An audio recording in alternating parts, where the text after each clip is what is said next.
우리 모든 성도님들이 함께 기도해 주시고 마음 모아 주셔서 태국 치앙 라이 단기 선교팀들이 이렇게 잘 다녀왔습니다.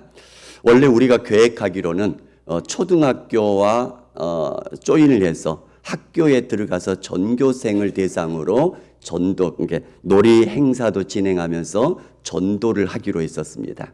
전교생들에게 점심 식사 대접하고 그 다음에 놀이하는 거 이렇게 하면서 그 다음에 우리가 태국말이 안 되기 때문에 그 바로 옆에 있는 교회 목사님이 같이 조인해서 아이들에게 전도하고 복음 전하고 이거 계획했고요.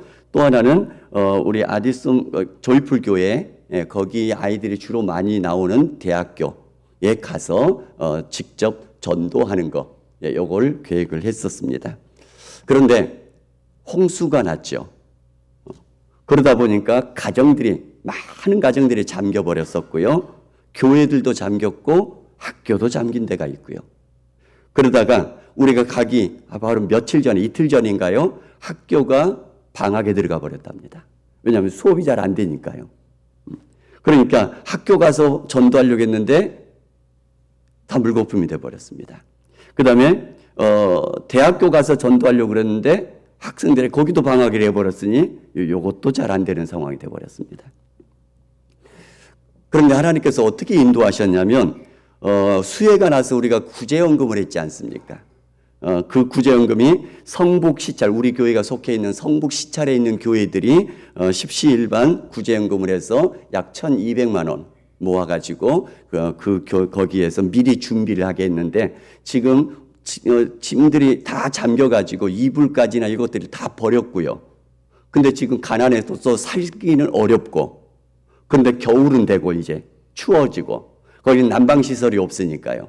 그래서 이불 좋은 거, 제일 좋은 이불들을 쫙 사가지고 나눠주는데 어떤 교회를 가니까 울먹이면서 고맙다고 얘기를 하더라고요. 이렇게 했고요. 우리 성천교회에서는 은퇴 장로님들이 먼저 좀 보냈었고요. 그 다음 우리 성도님들이 또 우리 갈 때 보낸 것을 가지고 우리가 생활에 꼭 필요한 물품들, 그거를 꾸러미들을 만들어 가지고 교회 주변의 성도들의 가정에는 직접 전달했고요. 그 다음에 교회 다니지 않는 사람들은 마을회관 2군데, 이렇게 마을이 크니까요, 2군데에 모아가지고 거기에서 물품을 전달하면서 거기에서 이렇게 전도를 했습니다. 그런데 한 마을 회관에는 굉장히 큰 절 바로 옆에 있었습니다. 그리고 그 회관 앞에도 우상단지 있죠. 여기에 딱 놓여 있고요. 한 번도 전도할 수 없는 마을의 분위기였고요. 태국뿐만 아니라, 그 마을뿐만 아니라 태국 전반이 사람들이 싫어하는 것을 하지 않는 성향이 있답니다. 그러니까 노방전도나 이런 것들을 잘 못하는 거죠. 그런데 그 회관에 가서 전도하고 안 되는 것을 하게 됐는데 거기서 우리가 같이 찬양도 하고 기도도 하고 아디슨 목사님이 복음을 전하고요. 이런 일이 한 번도 있지 않았는데 처음 그렇게 복음을 전하게 됐다라고 얘기를 합니다. 구호품을 전달하는데 거기 이장님이 먼저 제일 처음에 대표로 봤는데 오는데 얼굴이 불구스름해요. 왜 그랬을까요? 술 드시고 오셔서.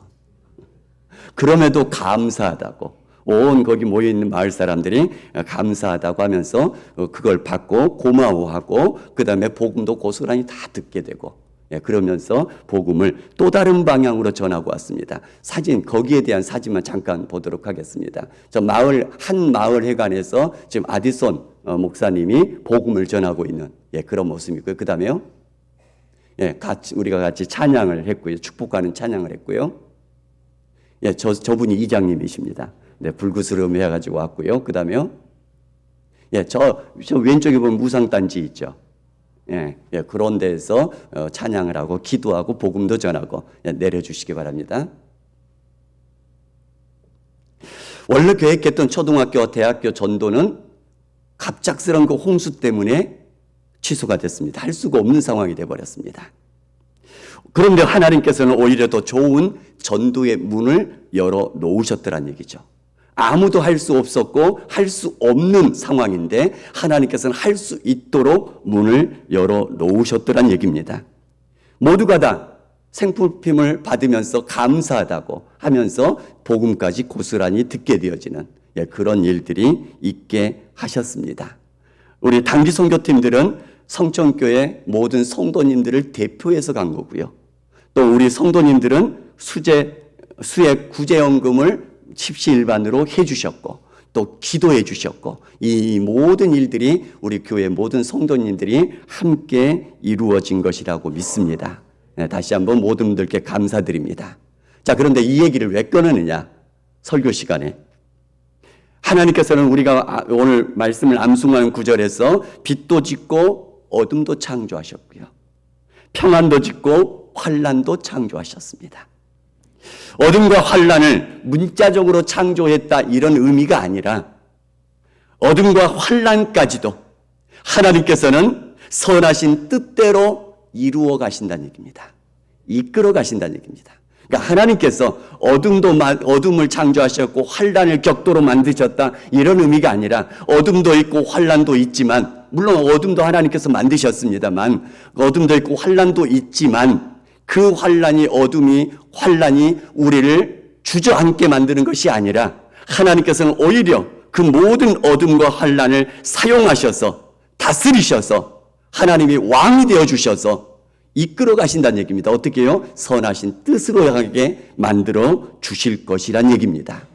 때문에 하나님은 어떤 상황 속에서도 우리의 모든 것들을 다스리시는 것을 믿으시기 바랍니다. 하나님께서는 우리 모든 것들을 다 여전히 주관하시는 왕이심을 믿으시기 바랍니다. 오늘 본문의 말씀에서는 이 하나님의 왕되심에 대해서 말씀하고 있습니다. 오늘 이 본문에서는 세 당사자들이 나옵니다. 첫 번째는 말씀의 메시지를 전달하는 사무엘에 대해서 나오고요. 두 번째는 말씀대로 실행하시는 하나님에 대해서 나옵니다. 그리고 그 말씀에 반응해야 하는 이스라엘에 대해서 나옵니다. 그런데 이 모든 세 당사자들이 신실해야 된다는 것이죠. 거기에 대해서 차례대로 말씀을 하십니다. 먼저는 사무엘입니다. 사무엘이 왕과 그리고 모든 이스라엘 백성들을 모아놓고 물어봅니다. 뭘 물어보냐면 자기 자신이 지금까지 평생 동안 사명이라든가 미션이라든가 이것을 성공적으로 이행해 냈다라는 것들을 말하지 않습니다. 그건 전혀 언급하지도 않습니다. 뭘 얘기를 하냐면 자신이 백성들을 향해서 신실했고 진실했는가 이거에 대해서만 질문합니다. 그러자 백성들이 대답을 하죠. 당신이 우리를 속이지 아니하였고 압제하지 아니하였고 누구의 손에서든지 아무것도 빼앗은 것이 없나이다. 신실했고 진실했다라는 것들을 백성들이 인정을 합니다. 말씀의 전달자인 메신저는 가장 중요한 것이 뭐냐면 신실한 것이고 진실한 것이라는 얘기입니다. 뭔가를 성공적으로 했다 이것보다도 더 중요한 것이 신실하고 진실한 것입니다. 왜냐하면 자기 것을 전하는 게 아니거든요. 자기의 능력을 나타내는 것이 아니거든요. 중간의 통로들은 뭐냐면 하나님의 것을 받아서 그것을 전달하는 역할을 하는 것이 바로 중간에 있는 사람들의 역할이기 때문에 그렇습니다. 때문에 이것이 흘러가는데 뭔가 잘못된 찌꺼기가 묻으면 안 되지 않겠습니까? 그래서 더 중요한 것은 흘러가도록 진실하게 신실하게 사역하는 것이 가장 중요한데 사무엘은 바로 모두가 인정하도록 바로 이렇게 살아왔다라는 것을 증명을 하고 있습니다. 그런 사무엘이 백성들에게 약속을 합니다. 23절에 뭐라고 약속을 하냐면 나는 너희를 위하여 기도하기를 쉬는 죄를 여호와 앞에 결단코 범하지 아니하고 선하고 의로운 길을 너희에게 가르칠 것이라. 두 가지를 얘기를 하는 거죠. 너희를 위해서 지속적으로 기도하겠다. 두 번째는 선하고 의로운 길. 다시 말하면 하나님께서 말씀하시는 그 길을 과감 없이 가르치겠다. 이것을 약속을 합니다. 두 번째는 두 번째 당사자인 하나님, 여호와 하나님에 대해서 말씀하십니다. 야곱이 애굽에 들어간 후부터 너희 조상들이 여호와께 부르짖었다라고 얘기를 합니다. 여호와께 부르짖기 시작하자 여호와께서 너희 조상들을 애굽에서 인도하여 내셨고 이곳에 즉 가나안 땅 약속의 땅에 들어와서 살게 하셨다라고 과거를 회상하면서 그런 하나님이시다라고 말씀해 주십니다. 무슨 얘기냐면 그 당시에는 가장 강력한 힘을 가지고 있었던 무시무시한 힘과 권력을 군사력을 가지고 있었던 애굽 제국을 하나님께서 치시고 그들의 손에서 백성들을 건져내 주신 능력의 하나님이셨다라는 것을 얘기를 하십니다. 뿐만 아니라 광야 40년 동안 아무것도 없고 아무도 살 수 없는 그 광야 땅을 이스라엘 백성들을 인도해 내시면서 먹이시고 입히셔서 무사하게 이끌어내셨던 하나님이시다라는 것을 말씀하십니다. 그리고 가나안 땅에 모든 이미 정착해서 살고 있었던 모든 가나안 족속들을 다 물리쳐 주시고 그 땅을 젖과 꿀이 흐르는 땅, 그 땅에서 살 수 있도록 하나님께서 이스라엘 백성들을 인도해 주신 권세의 하나님이시다. 그 하나님에 대해서 지금 말씀해 주고 있는 것입니다. 그다음에 두 번째는 그러나 그들의 하나님을 잊어버리게 되어지자 여호와께서 그들을 이방인들의 손에 넘겨주시니 그들이 와서 치더란 얘기입니다. 공격하더라 얘기죠. 전쟁을 걸게 되더란 얘기입니다. 고통 속에서 백성들이 여호와께 부르짖으며 건져주시면 여호와를 섬기겠다라고 약속하면 하나님께서는 그럴 때마다 사사들을 보내서 원수들의 손에서 건져주셨고 안전하게 살게 해 주셨다라고 증언해 주십니다. 어떤 이방인이든지 블레셋의 손에서든지 모압 왕의 손에서든지 하나님께서는 그들이 이전에 계속해서 반복돼서 잘못을 했다 할지라도 또 하나님 앞에 엎드려 회개하며 하나님께서 도와주시기를 기도하기만 하면 하나님께서는 사다들을 보내셔서 그들의 손에서 건져주셨고 물리치게 해주셨고 그리고 완전하게 다시 평강 가운데 살게 해주셨던 권능의 하나님이셨다라는 것을 사사시대를 아우르면서 지금 설명해 주고 있습니다. 그런데 암몬 자손의 왕 나하스가 쳐들어왔을 때에는 너희 하나님 여호와께서는 여전히 너희에게 왕이심에도 불구하고 우리를 다스릴 왕을 우리에게 세워달라고 그렇게 요청을 해서 너희에게 지금 왕을 세워서 지금 여기 같이 있다라고 증언하고 있습니다. 그러면서 말씀하시는 것이 너희와 너희 왕이 너희의 하나님을 따르면 좋으려니와 그러니까 백성들도 따르고 왕도 하나님을 따르고 그러면 좋은 일이 된다는 얘기죠. 왕을 세웠다 할지라도. 그러나 하나님의 목소리를 듣지 않고 명령을 거역하면 너희를 또 치실 것이란 얘기입니다. 그 증거를 보여주십니다. 지금은 밀을 베는 시기이다. 밀을 베는 시기 광야 땅이기 때문에 비가 안 오는 건기 때는 비가 거의 오지 않습니다. 오는 것 자체가 기적이죠. 바로 이 밀 베는 시기 건기 때에 하나님께서 우리와 비를 보내셔서 왕을 구한 일이 다시 말하면 여호와의 목전에서 범한 죄악이 크다라는 것을 너희에게 밝히 알게 해주겠다. 그렇게 말하고는 하나님께서 실제로 이 밀 베는 시기 비가 오지 않는 시기에 우리와 비가 내리게 해주심으로써 이 백성들은 여호와와 사무엘을 크게 두려워했다라고 얘기를 합니다. 그 능력과 권능의 하나님이 너희 왕이 되어서 지켜주실 거란 얘기입니다. 어떻게 하면요? 왕으로 섬기면요. 그 능력의 하나님은 염치 불구하고서라도 회개하여 다시 부르짖기 시작하면 언제든지 얼마든지 다시 건져주시고 보호해 주시는 긍휼의 하나님이시다라는 것을 증언해 주고 계십니다. 그 하나님이 또 약속하십니다. 22절에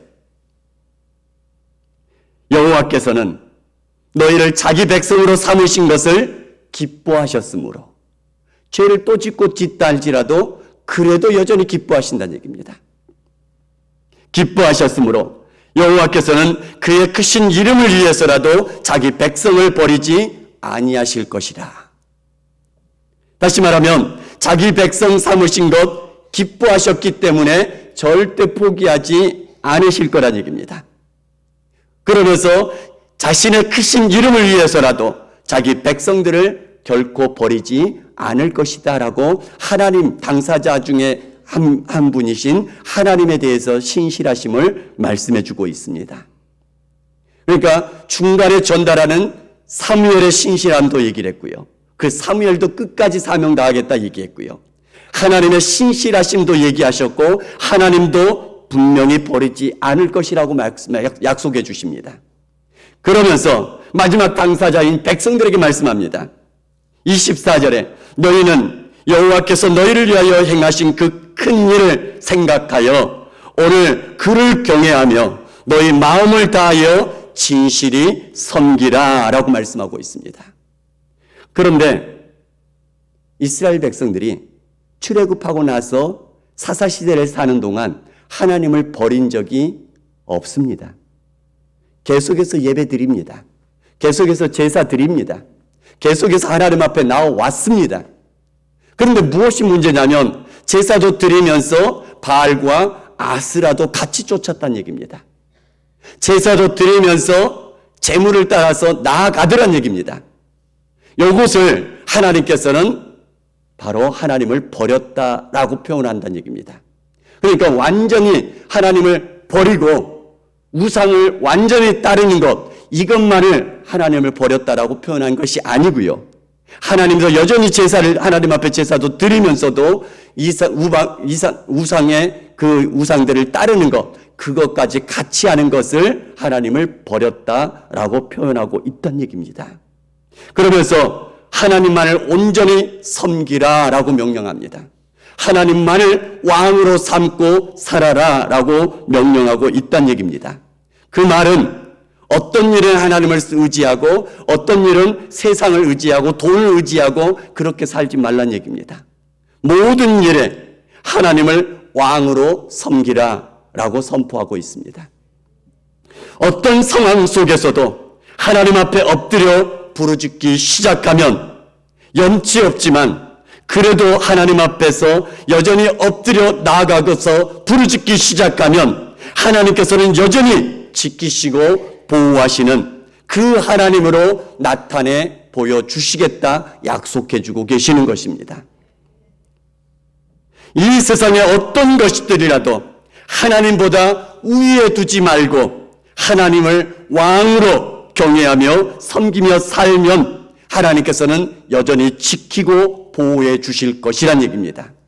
하나님을 버리고 왕을 구한 것 하나님 앞에 큰 죄악이지만 이스라엘 백성들도 하나님을 왕으로 섬기고 너희 위에 세워진 왕도 하나님을 왕으로 섬기며 살면 다 좋은 것이 될 것이란 얘기입니다. 그것 자체가 죄악으로 끌고 가지는 않을 것이란 얘기입니다. 다시 말하면 왕을 구한 것 잘못됐지만 그 왕조차도 그 왕을 구했던 백성들도 오직 하나님을 왕으로 섬기며 살아가면 그것이 너희들에게는 좋은 것이 될 것이다 약속해 주고 계시다는 얘기입니다. 어둠과 환난 속일지라도 하나님 앞에 엎드려 부르짖으면 하나님께서는 그 어둠과 환난이 오히려 더 빨리 가게 만들어주는 풍랑이 되게 해 주실 줄 믿습니다. 우리 모두가 다 어떤 상황 속에서도 하나님을 더욱더 왕으로 섬기면서 지금까지 또 왕으로 섬기지 못하며 다른 것에 마음을 빼앗겼다 할지라도 또 염치불구하고도 하나님 앞에 다시 엎드리게 되고 하나님 앞에 다시 부르짖게 되어지면 하나님은 여전히 응답해 주시는 하나님으로 저와 여러분들에게도 나타내 보여주실 줄 믿습니다. 그 하나님을 여전히 우리 왕으로 모시면서 그 왕께 영광 돌려드리며 그렇게 살아갈 수 있는 우리 모두가 될 수 있기를 주님의 이름으로 축복합니다.